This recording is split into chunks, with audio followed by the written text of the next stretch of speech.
2 ans, ça fait maintenant 2 ans que j'ai cette caméra, la Blackmagic Pocket Cinema Caméra 4K. Entre nous, on va l'appeler Blackmagic 6K, ça ira beaucoup plus vite. Donc ça fait 2 ans que j'ai cette caméra et que je me suis dit que ce serait cool de vous faire un petit retour d'expérience sur celle-ci, voir un peu ce que j'en pense, ce que j'en ai fait, ses utilisations. Bref, la Blackmagic 6K, 2 ans après, ça donne quoi?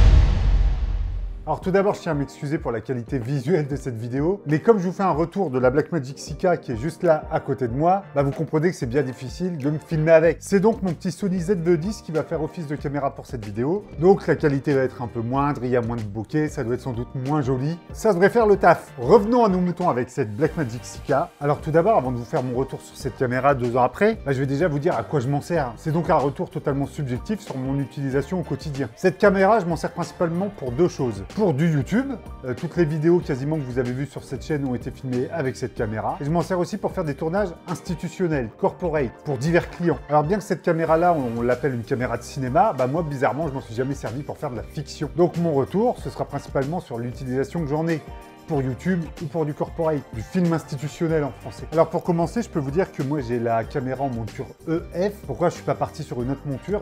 C'est très simple, c'est qu'avant j'avais sa grande sœur, la Blackmagic 2,7K, et qu'elle était en monture EF. Et donc pour que mes optiques puissent être réutilisables derrière, j'ai repris la même monture, tout simplement. Alors bien sûr, la caméra fait pas tout. Il faut compter la lumière, le décor, les optiques, tout ce qu'on met devant l'image.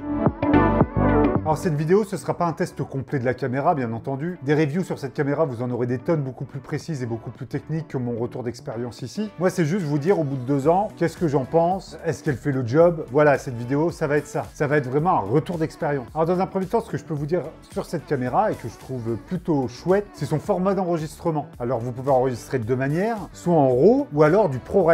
Et ça, c'est top. Le 4:2, c'est vraiment chouette. Pour ceux qui montent sur Premiere ou même sur DaVinci, c'est des codecs qui pour le montage sont quand même très fluides. Moi par exemple pour du YouTube, il n'y a pas besoin de faire de proxy avec ma bécane que j'ai derrière. Ça c'est un plaisir. Pour le RAW, je m'y suis pas trop tenté. Pour être honnête, en 2 ans, je crois que j'ai tourné que 2 fois en RAW avec cette caméra là. Et c'est pas moi qui ai monté les images derrière. Mais je suppose que comme on est chez Blackmagic, monter le RAW de cette caméra avec DaVinci, je suppose que ça doit être un plaisir et que ça doit rouler tout seul. Ensuite en termes de profil d'image, moi j'en utilise que 2. Alors vous avez le log que chez Blackmagic ils appellent film et vous avez le profil vidéo. Et après il y a un autre profil qui s'appelle Extended Video mais que j'utilise très peu. Alors le log de Blackmagic est vraiment cool, ça donne une latitude à l'étalonnage vraiment confortable. Le log est vraiment propre, même si personnellement je trouve que c'est une caméra qui tire un peu sur le vert. Ça se voit notamment sur les teintes de peau qui sont un peu trop vertes. Moi qui aime bien des peaux un peu saturées, un peu orangées, je suis toujours obligé de les pousser un peu à l'étalonnage, même pour du YouTube. Alors une fois que tu le sais, en colorimétrie, en post-prod, ça se corrige vraiment très rapidement. Ensuite, ce que j'aime beaucoup avec cette caméra, c'est bête, mais c'est qu'on enregistre sur un petit disque dur SSD.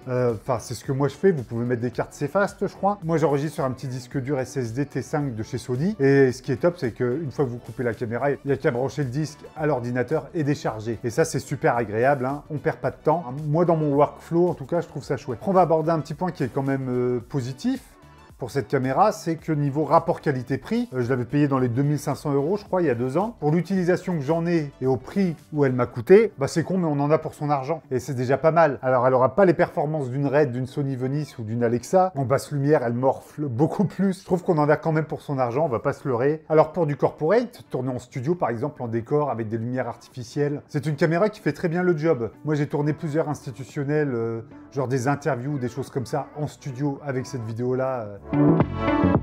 Ensuite, cette caméra a quand même quelques points négatifs que je voudrais aborder avec vous. Le premier, c'est que comme toutes les caméras de cinéma récentes, c'est un Lego. Si vous achetez le boîtier nu avec juste une optique, alors vous pouvez tourner, mais vous aurez une batterie ridicule qui va durer grand max 1h30, je crois. Si vous voulez être à l'aise avec cette caméra, aussi bien au niveau batterie qu'au niveau prise en main, il va falloir l'équiper. Il va falloir lui mettre des batteries Veloc, par exemple, comme c'est le cas ici, ou une petite poignée pour l'ergonomie, une petite top handle aussi. Et moi, j'ai mis un écran de retour aussi pour du YouTube, comme ça je me vois. Deuxième chose que j'aimerais voir ensemble, c'est le capteur Super 35 de la caméra. Quand vous mettez un 50 mm, vous avez bien plus que du 50 mm. Il faut savoir que c'est une caméra, par exemple pour les plans larges, il faut beaucoup de recul. Moi pour du YouTube par exemple, des fois je suis embêté, j'ai pas assez de recul avec la caméra. Pour YouTube, j'adore faire mes face cam au 50 mm, et bien des fois j'ai pas assez de recul et je suis obligé de passer au 35 mm. Et ça c'est un peu chiant. Et pour du YouTube, il y a un autre point négatif sur cette caméra, mais qui est dû au fait que Blackmagic a voulu sortir une caméra de cinéma, c'est que cette caméra n'a pas d'autofocus. Donc, quand vous vous filmez tout seul, comme c'est mon cas pour du YouTube par exemple, eh ben vous avez intérêt de pas foirer votre point. Je mens un peu, il y a une espèce d'autofocus quand on double-clique sur l'écran, mais qui est tellement dégueulasse et catastrophique que je vous le déconseille fortement. Est-ce que je la conseillerais en mode reportage GRI? Non, je pense qu'il serait mieux d'avoir un réflexe, ne serait-ce que pour l'autofocus. Mais à savoir que moi, comme j'ai cette caméra-là et je me suis pas orienté sur un réflexe, je l'utilise en mode reportage et GRI. Mais honnêtement, ça me convient. À part pour YouTube, je suis pas un grand adepte de l'autofocus. Donc moi, personnellement, faire le point à la main, ça me dérange pas. Donc en fait, c'est une caméra qui coûte pas cher, la Blackmagic 6K. Mais dès que vous commencez à l'accessoiriser, bien sûr, le prix va monter. Pour du YouTube, avec cette vidéo-là, je tourne généralement en ProRes 422 4K, souvent en log. Par contre, quand j'ai la flemme, je tourne en vidéo, quand j'ai pas envie de faire trop d'étalos derrière. Alors je sais que c'est pas bien, qu'il faut pas faire ça, que c'est toujours mieux de tourner en log. Mais pour du YouTube, des fois, je me dis, allez, ça fait l'affaire. Ça, c'est les journées où j'ai la flemme. Donc en fait, pour des tournages très maîtrisés, du YouTube, du corporate, ce genre de choses, bah c'est une caméra que je peux vous conseiller. Même si l'autofocus manque quand même fortement pour ce genre de tournage, on peut s'en sortir. Je trouve qu'elle a un beau rendu d'image. Par contre, il y a quelque chose que vraiment j'adore dans cette caméra, c'est ses menus. Ils sont d'une simplicité d'utilisation, mais vraiment, c'est super. Les menus, un enfant pourrait se balader dedans. Autant des fois j'utilise en tournage, des fois un site, des Sony A7 III par exemple, et je trouve les menus tellement dégueulasses. Ici les menus sont vraiment chouettes. J'adore me balader dedans, tout est tactile, tout est très clair. Donc c'est pas un avis de grand technicien que vous avez ici, c'est mon avis à moi. Ça vaut ce que ça vaut. Alors par contre, je tiens à vous préciser que là en 2 ans, j'ai quand même eu des emmerdes avec cette caméra. Du jour au lendemain, un jour, elle m'a fait des lignes noires sur l'image, surtout dans les basses lumières. Il y avait toujours des grosses lignes qui apparaissaient, et en fait, c'était dû à un problème électrique dans la caméra que Blackmagic a repris au SAV. Ils me l'ont réparé, ils me l'ont renvoyé, tout était garanti, il n'y avait pas de problème. Je ne sais pas si ça vient du modèle là qui avait un défaut ou de mes vlogs. Honnêtement, je ne sais pas du tout d'où venait ce problème.